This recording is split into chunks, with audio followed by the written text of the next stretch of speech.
어서오세요. 괴담 들려주는 낚시꾼 괴담로 괴담집사입니다. 이번 이야기는 도깨비 좋아하시는 분들께는 상당히 재미있을 것 같은 사연 같은데요. 이번엔 비타님께서 운영 중인 괴담 채팅방에 올라온 기묘한 경험담들 중 도깨비를 목격한 사연 2편을 가져왔습니다. 비타님 사연 제보 감사합니다. 그럼 자리하세요. 괴담 채팅방의 기묘한 경험담, 느낀 그대로를 위해 올라온 내용 그대로 떨어보겠습니다.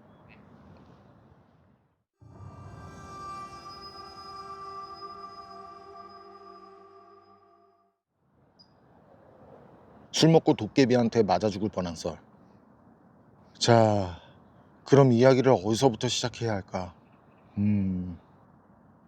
사연자는 시골에 사는 50대 초반의 남성이고 술을 매우 좋아하는 분이신데요.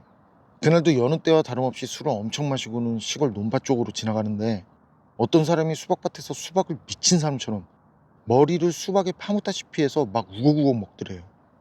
자신 맛은 아니지만 그래도 동네 사람 수박밭이라 수박을 다 망가뜨리는 모습에 화가 나서 소리를 쳤답니다. 이거 여보쇼, 남의 밭에서 뭐 하는 짓이야? 응? 이거 엄연히 범죄야, 이 양반아. 그러자 수박을 먹던 사람은 그 말을 듣고는 돌연 먹던 걸 멈추더니 허리를 펴면서 일어나더랍니다. 그때 일어난 키가 어림잡아 거의 3m 정도 돼 보이더래요. 그래서 그 비정상적인 키를 보고 바로 알아차렸다고 합니다.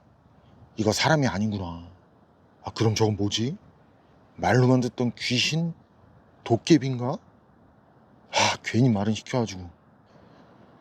그냥 그 상황에서 벗어나고 싶고 당황스럽고, 그건 자신에게서 몇 미터 떨어져 있지도 않은데 피지컬에 압도되더래요. 그래서 죄송합니다, 실수했습니다 이렇게 말하고 집으로 가려는데 신발이 본드로 붙인 것처럼 안 떨어지더래요. 그래서 신발을 벗으려고 했더니만 발이 신발에서 안 나오더라는 거예요. 이때부터 이제는 머리카락이 쭈뼛 서더래요. 진짜 죽을 수도 있겠구나 이런 생각이 들어서 말이죠. 그래서 다시 한번 정중하게 허리까지 굽히면서 선생님 정말 죄송합니다, 저 좀 집에 가면 안 될까요? 죄송해요 이랬더니 그 덩치 큰 괴인이 수박 하나를 뽑아들고 자기 쪽으로 냅다 던지더라는 거예요. 그 뒤에 수박이 진짜 엄청난 속도로 날아왔는데 사연자는 그 발이 땅에 붙어서 피하지 못했고요. 그리고 일어나 보니까 병원이더래요. 눈을 조금씩 깜빡이면서 보니까 자기 아내랑 장모님이 정신이 드냐고 그러고 있고, 의사가 와서는 잠들면 안 된다면서 정신 차리라고 어떻게 한 것 같다는데 그것도 자세히는 기억이 나지 않더래요. 어쨌든 그래서 겨우 정신을 차렸는데 머리가 깨질 것처럼 아프더래요. 그 순간 수박을 머리에 맞은 그 기억이 되살아났고, 그래서 손으로 머리 오른쪽을 만져봤더니 붕대 같은 걸로 감겨 있더래요. 의사는 뇌진탕 증상이 좀 있고 이마가 찢어져서 꿰맸다고 했는데 다행히 검사 결과는 별 이상 없었고 일주일 정도 있다 퇴원했다고 합니다. 근데 나중에 너무 궁금해서 낮에 그 장소를 다시 갔대요. 그리고 수박밭을 바라보면서 곰곰이 생각을 해보니까요, 자기랑 그 도깨비인지 귀신인지 모를 그 괴인이랑 그 거리차가 거의 어림잡아도 한 10m 이상으로 보이는데, 그러면 3m보다 더 컸을 것 같다고 말을 하더라고요. 그래서 제가 그 도깨비면 뿔이 있었을 건데 혹시 뿔 같은 것도 달렸냐고 물어보니까 야밤인데 그걸 어떻게 하냐고, 그것까진 모르겠다고 하더라고요. 근데 한 가지 분명하게 기억나는 건 피부색이 암갈색이었다는 거 확실히 기억난다고 합니다. 근데 그날 자신이 본 게 도깨비인지 아니면 이름 모를 그 괴물인지 정체는 알 수 없지만 그때 당한 일이 얼마나 공포스러웠는지 다시는 남 일에 참견하지 말아야겠다고 스스로 다짐했다고 합니다. 도깨비에게 홀린 소름썰. 중학생 때였다. 학교에서 집까지 가려면 산이 가로막혀 있어서 돌아서 가야 했다. 그런데 그날은 늦잠을 잡고 지각할 것 같아서 산을 가로질러 갔다. 내가 질러서 가는 산은 등산로가 아니라서 아침에 약수를 들어오거나 운동을 하는 사람은 볼 수 없었다. 그래도 해가 쨍하니 떠 있어서 무섭다는 생각은 들지 않았다. 가끔 귓가에서 왱왱거리는 벌레 정도가 성가실 뿐이었다. 그렇게 산길을 한참 동안 걷고 있는데 앞에 어떤 남자가 걸어가는 게 보였다. 분명히 좀 전까지는 보이지 않던 사람이다. 갑자기 생겨난 것처럼 나타났지만 낮이니까 무섭진 않았다. 산 위쪽에서 내려왔나 보다, 그냥 그렇게 생각했다. 상의를 탈의하고 다 해진 반바지를 입고 걸어가는 남자는 신발도 안 신고 그냥 맨발로 걷고 있었다. 이따금씩 세상에 이런 일이라는 방송에서 저런 도인들이 있다는 이야기를 본 적이 있어서 별로 깊게 생각하지 않고 걸었다. 그러다가 호기심이 발동한 나는 말이라도 걸어볼 요량으로 남자한테 뛰어갔다. 어쩌면 난 이때 그 남자를 조금 놀리고 싶었는지도 모르겠다.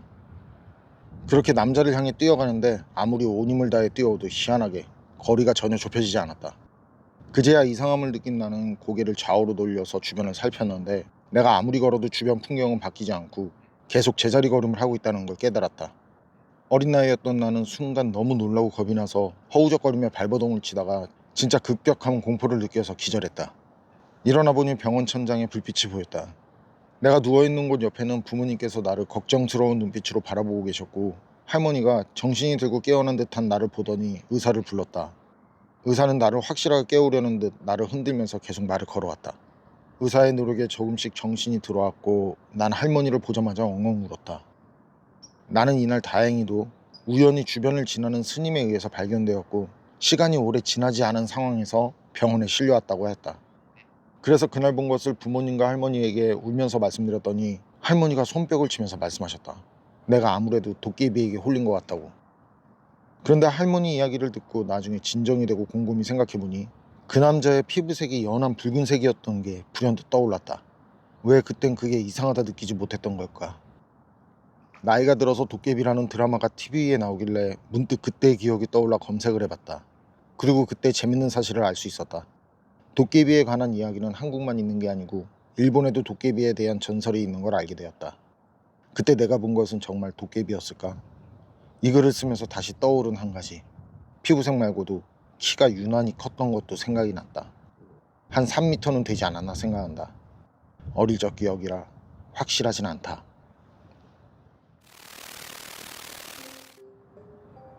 비타님의 공포 채팅방에 올라온 사연은 여기까지인데요. 첫 번째 사연. 도깨비 승질 있네요.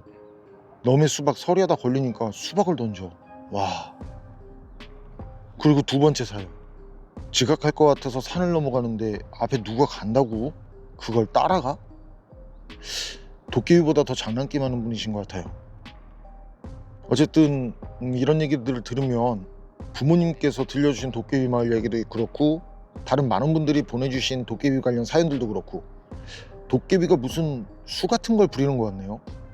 개인적으로 도깨비를 생각하면 귀신처럼 나 왔다가 이런 거랑은 좀 달라요, 느낌이. 그리고 마음에 들면 저렇게 수박도 던져주고 금도 주고 은도 주고. 도깨비 앞으로 형이라고 불러야 하나? 아, 새소리 좋다.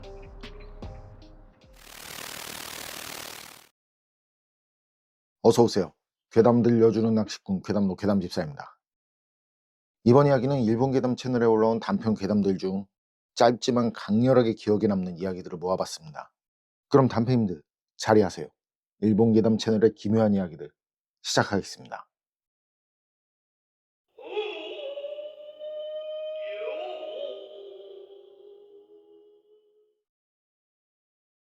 집 전화. 10년 정도 전에 2층 단독주택에서 혼자 살던 때에 겪은 일. 집 위치는 도쿄와 인접한 곳이었는데 역에서는 멀었지만 덕분에 집세는 쌌다. 게다가 가구나 생필품조차 따로 준비할 것 없이 몸만 들어가서 살면 된다는 조건이 당시 생활에 힘들던 내겐 더 없는 조건이었다. 복덕방 업자와 살던 집주인이 죽고 나서 친척이 상속받은 후 비워두기 아까워서 임대를 낸 것이라고 했다. 집안엔 복덕방 업자에게 들은 조건처럼 가구류와 생활용품 같은 것들은 그대로 있었고 치우지 않는 조건으로 모든 것들을 마음대로 써도 좋다는 말을 들었지만 그래도 유리상자에 든 일본 인형은 좀 기분 나빴다. 살기 시작하고 나서는 주로 1층에서 생활했고 2층은 창고 용도로 쓰면서 거의 올라가지 않았는데 2층에서 가끔 발소리 같은 것이 들려오는 때가 있었다. 하지만 오래된 집이라서 그렇겠거니 하고 스스로 납득. 이사를 하고 얼마 지나지 않은 날 자칭 신기가 있다는 친구가 놀러 왔을 때 친구는 집에 들어오자마자 이 집 좀 이상하지 않아라고 했지만 딱히 아무것도 느끼지 못하며 지내고 있었기 때문에 무시. 그러던 어느 날 밤 근처에 책방과 비디오 대여점을 겸해서 하는 가게로 외출. 휴대폰을 가지고 나갔지만 외출하자마자 배터리가 나가버려 전원이 오프. 하지만 별 신경 쓰지 않은 채 비디오를 반납하고 서서 책을 읽는다든지 하다가 2시간 정도 후에 집으로 돌아오니 곧바로 집 전화가 울렸다. 받아보니 얼마 전 집에 왔던 신기가 있다는 친구였다. 그리고 내가 무사해서 다행이란 말, 뜬금없이 무슨 소리냐며 물어봤다. 친구의 말은 이랬다. 내게 용무가 있어서 휴대폰으로 전화했는데 전원이 꺼져 있길래 집으로 다시 전화를 걸었단다.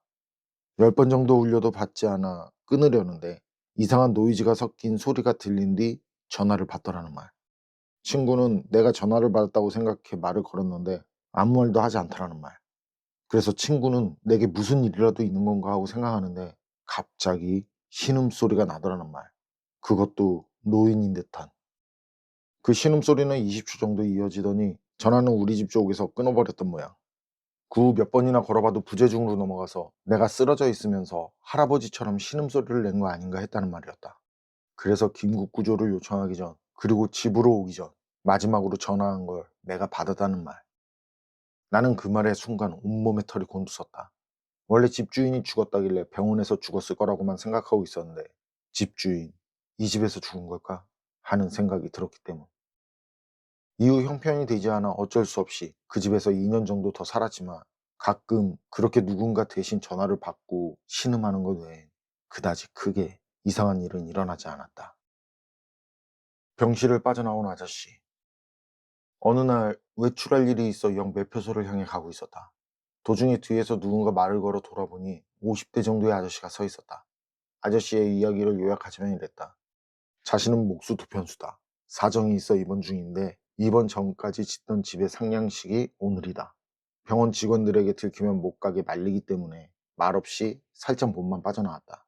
지금 가진 돈이 없는데 꼭 갚을 테니 전차 표값만 좀 빌려줬으면 좋겠다.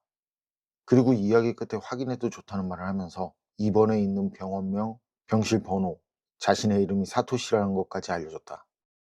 아저씨의 죽어도 가고 싶다라는 기분이 전해져 왔기 때문에 1,000엔을 빌려줬다. 그리고 나도 표를 끊고 전차를 타려고 생각했을 때 문득 아저씨가 말한 것이 생각났다. 아저씨는 말없이 나왔다고 했다. 병원 내에서 문제가 되어 있지 않을까? 사정이라도 설명해 주자라며 알려준 병원으로 전화를 걸었다. 병원에 전화를 걸어. 실례합니다. 좀 전에 역에서 1004호실에 있는 사토시 씨라는 분과 만났는데 근데 이런 사정이 있어서 돈을 빌려드렸습니다만. 예, 1004호실 사토시 씨라고 하셨죠? 잠시만 기다려 주세요. 간호사의 말을 듣고 잠시 기다리고 있는데 대기음 없이 간호사들이 대화하는 목소리가 들려왔다. 역시 바로 연락해 주는 게 잘하는 거겠지라고 생각하고 있는데 좀 전과 달리 혼란스러워하는 듯한 대화 소리가 들리더니 다른 간호사가 수화기를 들었다. 1004호실의 사토시 씨 말씀이신가요? 예, 본인은 그렇게 말했습니다만 몇 시쯤이죠? 한 10분 정도 된 것 같은데요. 아, 예. 근데 사토시 씨는 오늘 아침에 돌아가셨습니다만. 이후 잠시 흐르는 침묵. 그 침묵을 깨고 내가 다시 먼저 말을 꺼냈다. 저 무슨 말씀이신지. 그러니까 사토시 씨는 오늘 아침에 그래서 10분 전에 역 앞에 있을 수가. 그러자 수화기 너머에서 뭔가 고함치며 나무라는 듯한 목소리가 들리더니 나이가 좀 있는 듯한 목소리에 다른 간호사가 수화기를 들고 말했다. 죄송합니다만 사토시 씨는 오늘 아침에 퇴원하셨기 때문에 빌려주신 돈 때문에 이쪽으로 연락하시면 곤란합니다.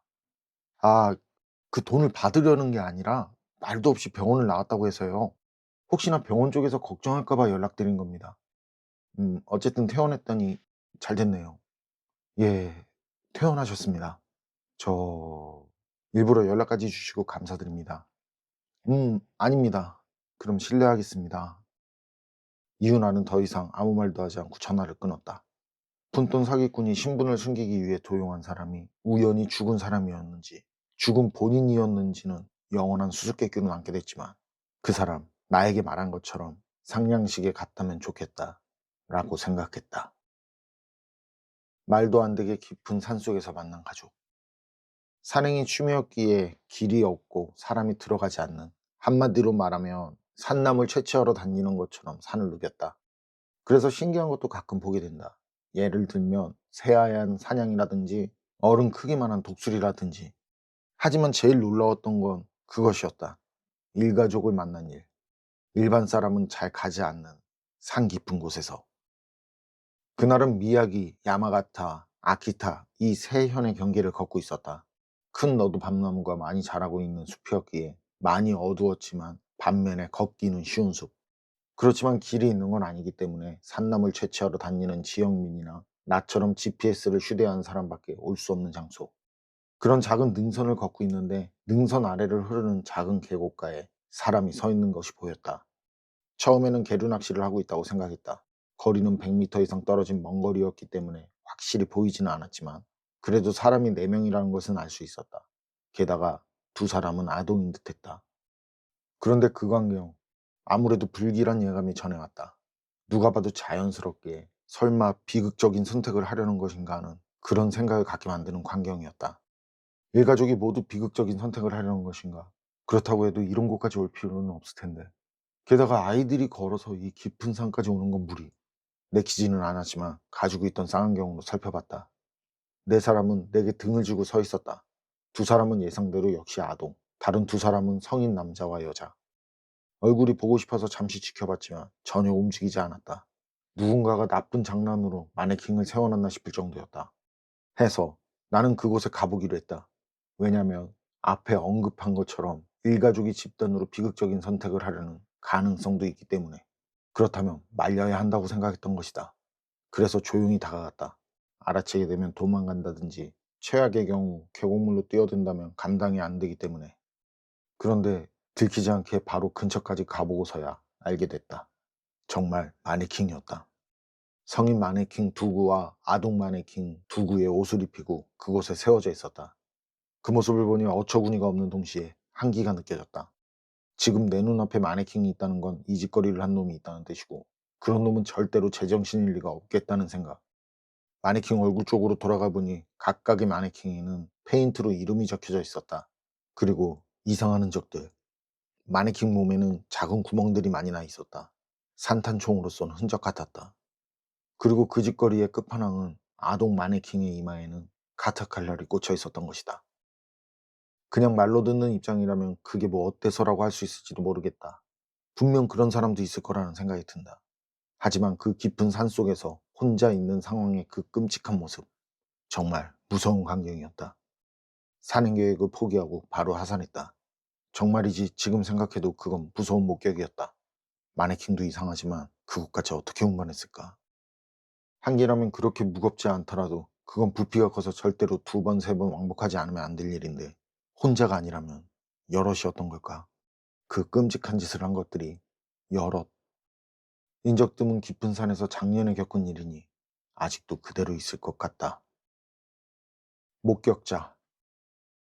사건 자체는 짤막하게나마 전국 뉴스로 다뤄져 나왔기 때문에 세부적인 장소 같은 것은 공개하지 않겠다.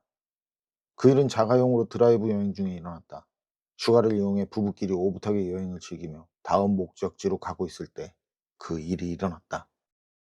강을 건너는 다리를 통과하던 중 아내가 갑자기 강에 사람이 뛰어들었다며 비명을 질렀다. 그 말에 놀라서 차를 세우고 아내가 손짓하는 쪽을 보니 난간측에 가지런히 놓인 신발과 그 사람 것이라고 여겨지는 자전거가 있었다. 그리고 그 이후부터는 큰 소동이 벌어졌다. 놀란 우리는 경찰에 신고했고 급파된 경찰과 구조대는 강을 대대적으로 수색. 우리 부부는 목격자 진술을 포함하여 이런저런 사유로 사체가 발견될 때까지 발이 묶이게 되었다. 몇 시간 뒤 10km 정도 떨어진 하류에서 남성의 사체가 발견되었다. 강으로 뛰어드는 걸 목격한 것과 결국 사망한 채 발견된 것으로 인해 조사는 길어졌고 장시간 붙잡혀 있게 되었다. 겨우 조사에서 해방되어 숙소로 왔을 땐 기진맥진해진 상태. 심신이 모두 방전되어 이부자리에 들었다. 다음날 전날 신고한 사망자 관련 뉴스가 전국 네트워크로 보도되었는데 그 보도 내용에 귀를 의심하게 됐다. 뉴스 내용은 이랬다. 신고 현장에서 10km 떨어진 하류에서 남성의 사체를 발견. 신고를 한 현장 다리에는 남성의 것으로 보이는 신발이 놓여 있었고 사체는 사후 일주일이 지나 있었다고. 뉴스에 나온 사망자가 다른 사람인가 의심도 했지만 잠깐 스쳐 지나가는 나와 아내의 모습. 분명 발견된 남자의 사체는 강으로 뛰어드는 장면을 목격할 당시 남자가 입은 복장과 동일한 복장이었다. 그런데 그 사이 사망 추정 시간이 일주일이나 지났다니. 이런 상황엔 여러 가지 해석이 있을 거라 생각한다. 그리고 우리 부부도 아직까지 그게 어찌 된 건지 영문을 모르고 있다.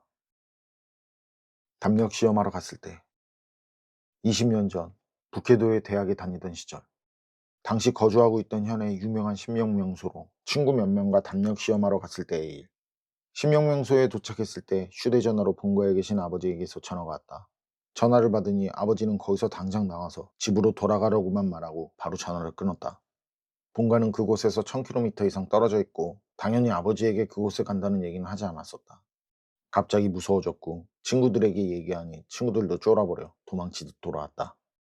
뒤에 아버지에게 내가 그곳에 간 걸 어떻게 알았는지 물어보니 나는 알 수 있어라고만 대답하고 끝. 그 이후 몇 번이나 물어봤지만 아버지는 말해주지 않았다. 생각해보면 그 이전에도 그리고 그 이후에도 무슨 위험한 일이 생기기 전이라든지 아니면 사람들이 가지 말라고 말한 곳에 가는 날엔 어김없이 아버지에게 전화가 왔었다. 이것들도 이후 몇 번이나 물어봤지만 나는 모든 것을 알 수 있다는 말 외에 아버지는 아직까지 대답해주지 않고 있다. 어서 오세요. 괴담 들려주는 낚시꾼 괴담노 괴담집사입니다. 단페님들, 사람이 죽을 때 가장 미련에 남는 게 뭐가 있을까요? 분명 저마다 다 다를 거예요.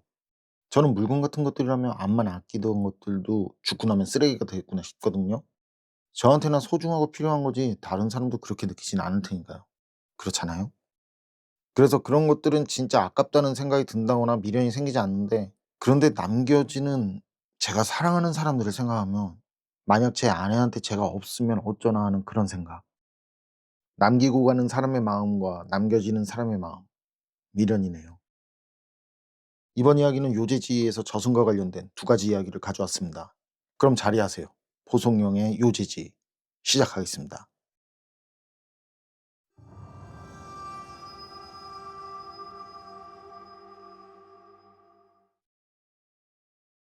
저승 가는 길. 재양현의 축시촌에 축시성의 노인이 한 사람 살았는데 나이 50여 세에 병들어 죽었다. 식구들이 방 안에 들어가 상복을 준비하던 중 갑자기 노인이 부르는 소리가 다급하게 들려왔다.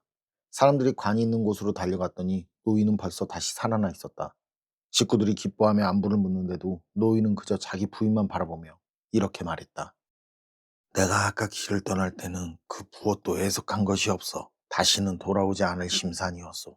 그런데 몇 리길을 가다가 한편 생각해보니 다 늙은 당신이 홀로 아이들 손에 내버려져 그저 다른 사람만 쳐다보며 살 것이 마음에 걸리더란 말이오. 그렇게 살면 어디 사는 재미나 나겠나. 차라리 나를 따라가는 것이 더 나을 듯하여 다시 되돌아온 거라오. 어서 준비해서 나와 함께 길을 뜹시다. 모든 노인이 이제 막 깨어나서 헛소리를 하는 줄로만 여기고 그의 말을 귀담아 듣지 않았다. 노인이 또 한 차례 같은 얘기를 반복하자 할멈이 말했다. 그렇게 하는 것도 좋기는 해요. 하지만 이제 막 되살아나서 어떻게 바로 죽을 수가 있답니까? 노인은 손을 휘저 할멈을 밖으로 내보내면서 말했다. 그건 어렵지 않아. 집안에 잡다한 일들이나 빨리 처리하시오. 할멈이 웃으며 물러가지 않자 노인은 다시 그녀를 채근했다. 할멈은 하는 수 없이 밖으로 나갔다가 일부러 한참 시간을 끈 뒤 방 안으로 들어와 거짓으로 말했다. 집안 일들은 모두 적당히 잘 처리했다고. 그러자 노인은 할멈에게 서둘러 옷을 차려입으라고 명령했다. 할멈이 자리를 뜨려고 하지 않았더니 노인은 더욱 신경질을 내며 닥달하여 마지 않았다. 할멈은 영감의 뜻을 차마 거스를 수가 없어 결국은 안으로 들어가 옷을 갈아입고 나왔다. 며느리와 딸들은 그 광경을 보고 모두 속으로 웃었다. 노인은 자기 머리를 한쪽으로 옮기더니 손으로 베개를 치며 할멈에게 어서와 자기 옆에 들어 누우라고 일렀다. 할멈은 자식들이 모두 보고 있는데 우리가 나란히 들어눕다니 그게 창피하지도 않냐며 그게 무슨 꼴이라는 말을 했다. 그러자 노인이 침상을 내리치며 말했다. 함께 죽는 마당에 무엇이 그리 우습소. 자식들은 노인이 매우 조급해하는 것을 보고 할멈에게 영감의 뜻을 따르라고 권유했다. 할멈은 영감이 말하는 대로 한 베개를 베고 나란히 누웠다. 식구들은 그 광경을 보고 또다시 웃었다. 얼마 후 할멈의 얼굴에서 문득 웃음이 사라지더니 천천히 두 눈이 감기며 마치 잠이 든 것처럼 한동안 아무 소리도 나지 않았다. 사람들이 가까이 다가가 살펴보니 몸은 이미 싸늘하게 식었고 코로 숨을 쉬지도 않았다. 노인의 코에 손을 대보니 할멈과 마찬가지였으므로 모두들 그제야 깜짝 놀라며 슬퍼했다. 강의 21년 충노인 동생의 며느리가 필자사의 집에서 고용살이를 하면서 이 이야기를 아주 자세하게 들려주었다. 이사 씨는 말한다. 그 노인은 과거에 무슨 신통한 능력이라도 갖고 있었던 것은 아닐까. 저승으로 가는 길이 아득히 먼데 자기 뜻대로 오갈 수 있었다니 정말로 신기한 일이다. 게다가 그는 백두자마저 저승까지 동행을 시켰으니 이 얼마나 여유롭고 침착한 일인가. 사람이 죽어갈 때 가장 헤어지기 어려운 사람은 바로 한 침대에서 잠을 자던 사람일 것이다. 만약 누인의 비술이 널리 전파될 수 있다면 메리 분양은 신경 쓰지 않아도 되겠는데. 전생의 추억. 유일함은 능히 전생의 일을 기억할 수 있었다. 그는 고인이 된 나의 형 문분과 같은 해의 과거에 급제한 이로써 일찍이 자신이 전생에서 겪은 일들을 상세히 들려주었다. 첫 번째 전생에서는 그는 벼슬아치였는데 살아생전 많은 잘못을 저질렀다. 62살이 되던 해 그는 죽어서 저승에 갔다.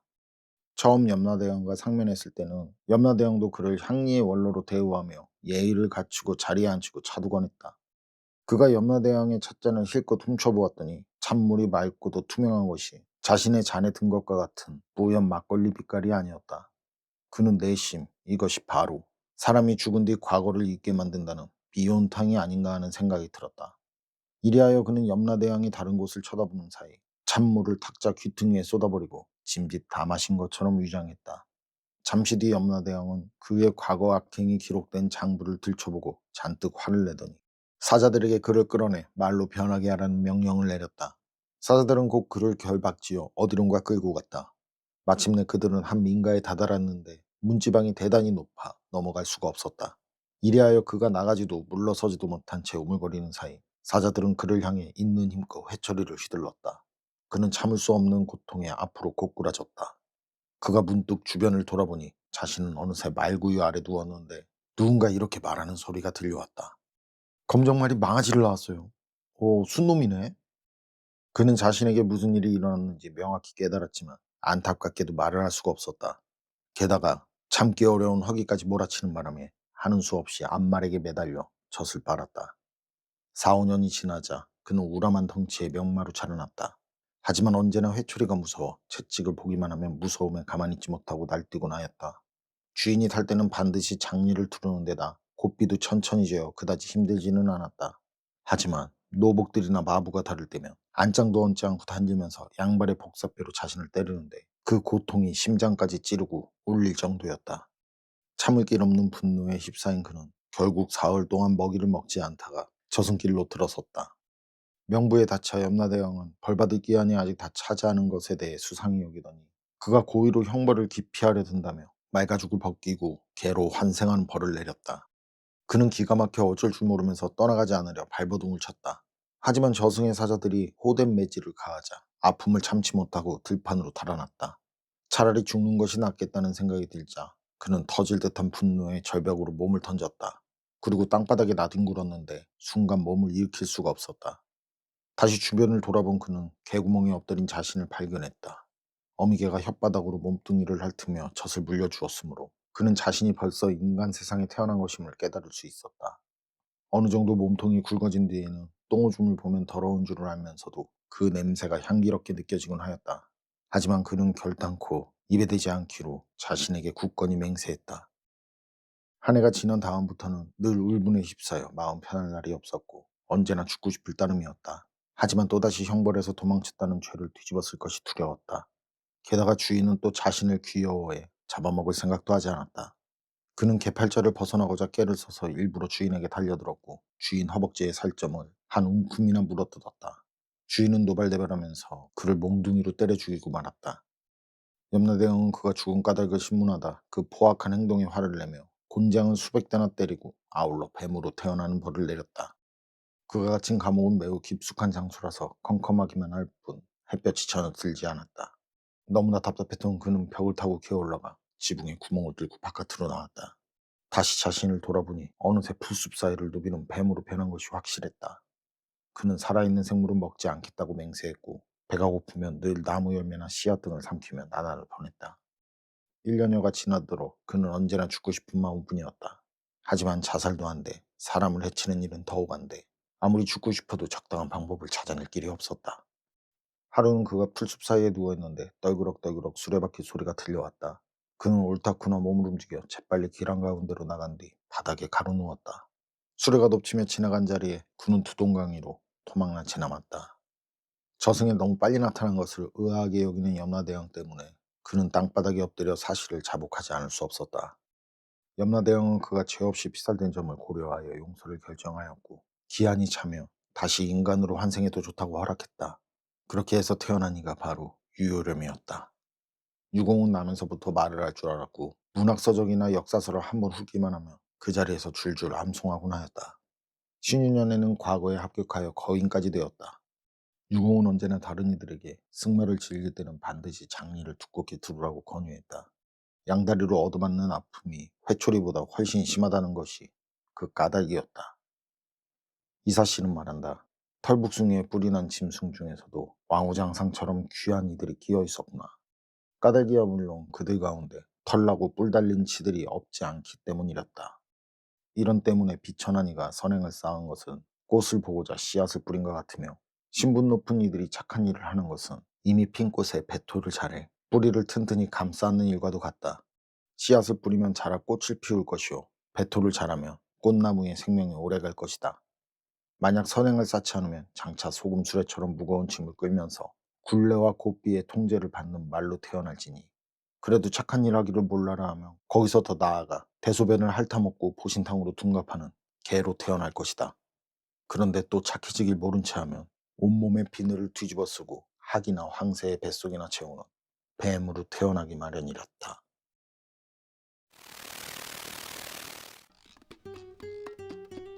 포송형 요재지에서 가져온 이야기, 오늘은 여기까지입니다. 그럼 전 다음에 또 다른 사연으로 찾아뵙겠습니다. 늘 건강하시고 평온하세요. 함께 해주셔서 고맙습니다.